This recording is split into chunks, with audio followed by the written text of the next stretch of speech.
Restaurant critic is limiting. Food critic gives you the opportunity to write about all sorts of things.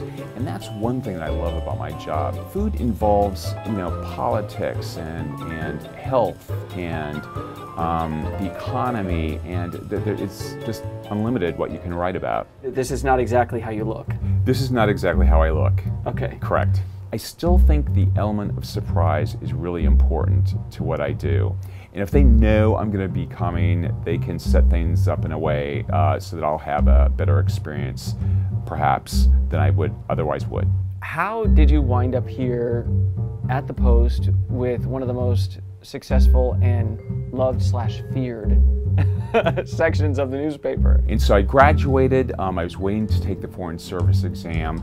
And one of my professors at Georgetown, who took a shining to me, said, "Hey, if I can ever help you out, let me know."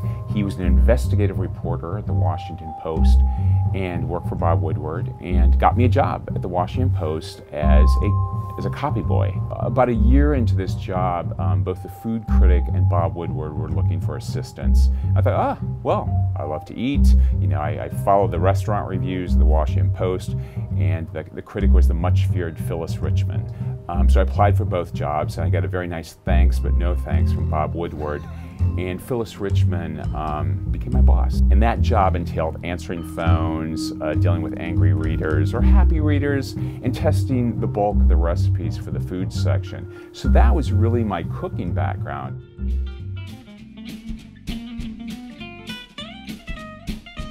When you go to a restaurant, if you're going to go to, let's say, a new restaurant that's opening, or even famously going to a restaurant that you once reviewed and wanted to do another review. Right. Like at Founding Farmers. Let's say you're going to go. You don't just go once usually, right?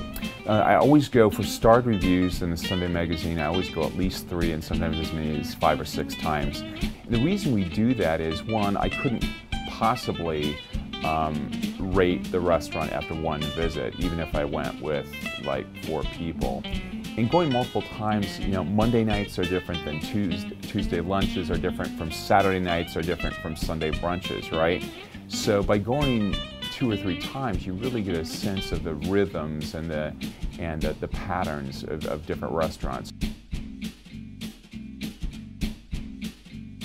You looked at the top 10 corporate restaurants out there, the restaurant chains. Number 1 was, unsurprising to anyone who's ever walked into an old-time country store / Cracker Barrel. Cracker Barrel. I was surprised, but I liked it as much as I did. I hadn't been in, maybe 15 years or so. It was fun to eat in these places kind of more or less back to back and multiple times, and see what the attraction was for some people. How the heck are you this skinny? Well, I don't know if I am. I think I put on 8 pounds with the chain restaurant story, but I do, I'm pretty disciplined at home. I do like that food pyramid kind of breakfast, but I'm just like anyone else. If something is truly delicious, I'm not necessarily going to leave it on my plate. And the little tricks that you develop over the years too. I'm rarely hungry because I'm always anticipating the next meal, right? What is your best piece of advice for someone who might be thinking, this is something I would love to do? Learn to cook, learn the basics, because, learn how to write too. I mean, it's so important. I think the most important thing, be a good writer, because you can learn the technical aspects of what I've done,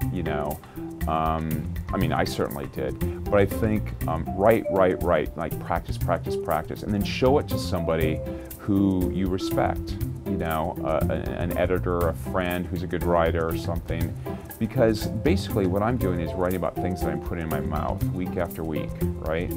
And you have to turn all your notes into a story that people want to read.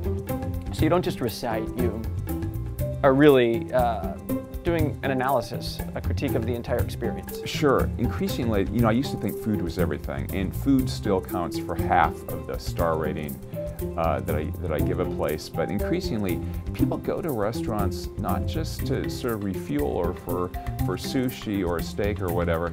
They go because they want to forget about their workday. They go to catch up with friends. They go to be taken care of or amused or entertained.